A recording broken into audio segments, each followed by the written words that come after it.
Welcome to the world of royal rules, a world where centuries-old traditions meet eyebrow-raising quirks. Today we're peeling back the palace curtains to reveal the strangest, funniest and most puzzling rules the royals live by and the weird reasons behind them. Rule 1. No Monopoly allowed. It might sound like a joke, but the royal family is banned from playing Monopoly. What? Because apparently the game gets too competitive and vicious. Prince Andrew admitted this back in 2008.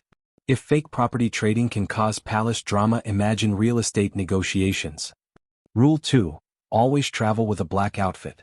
Whenever a royal travels abroad, they must pack a full black mourning outfit just in case tragedy strikes. This rule came after Queen Elizabeth had to return from Kenya in 1952, without proper mourning clothes when her father died. Rule 3. No shellfish on the menu. You might think royals get to eat whatever they want, but shellfish? Off limits. Not because they don't like it, but because of the risk of food poisoning. One bad oyster could derail an entire state event or diplomatic meeting. The Queen was known for sticking to this rule religiously, though younger royals sometimes bend it. Still, at official banquets you'll never see prawns or lobster on the royal plate.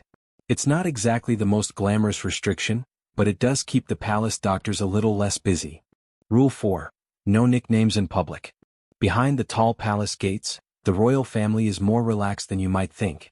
They joke around, share inside stories, and yes, they have nicknames for each other. The late Queen Elizabeth was called Lilibet by her family. King Charles is said to have called Queen Camilla Cabbage.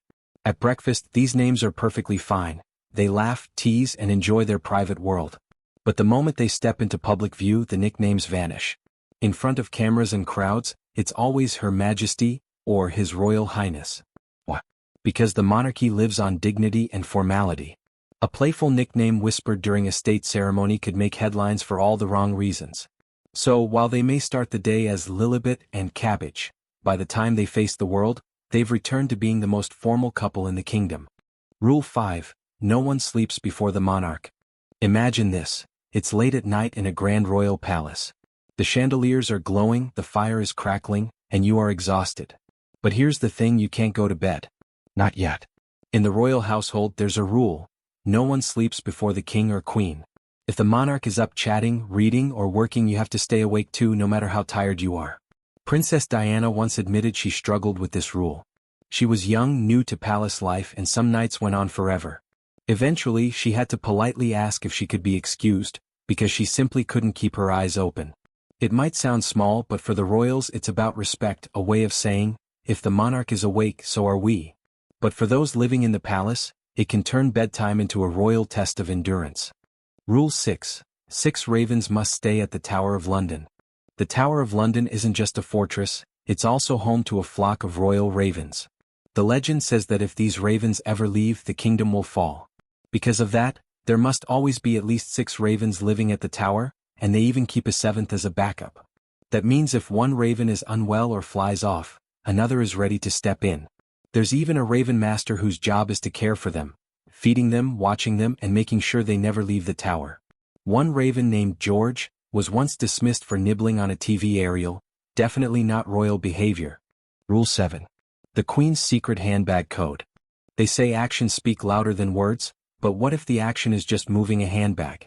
In the glittering halls of Buckingham Palace, the Queen's elegant handbag wasn't just a fashion statement, it was a secret communication tool. For decades, guests, dignitaries, and world leaders believed the Queen carried her bag for personal items. Maybe lipstick, maybe a mirror. But in truth, it was part of a code known only to her close staff. If the Queen quietly placed her handbag on the floor during a conversation, it was a silent SOS, "Please rescue me from this chat." Within minutes, a staff member would politely interrupt, offering her a graceful escape. If the bag rested on the table during a meal, that meant one thing: it's time to wrap this up. Her team knew to prepare her exit from the event, without anyone suspecting a thing. It was royal elegance and subtle power combined. No raised voices. No awkward scenes. Just one accessory and a lifetime of perfectly timed escapes. Rule 8. No nuts allowed in the palace. They say the royal palace is full of tradition, but here's one rule you probably never expected. No nuts. That's right, in some parts of Buckingham Palace, nuts are strictly off limits. The story goes back to one royal visit when a security officer was caught casually munching on a bowl of nuts, meant for guests. The queen noticed that and she wasn't impressed. After all, in royal hospitality, every detail matters. From that day the message was clear. The palace may serve the finest teas and the richest desserts, but if you're craving peanuts or almonds, you'll have to wait until you get home. It's a small rule, but in the royal world, even the smallest rules are taken very seriously.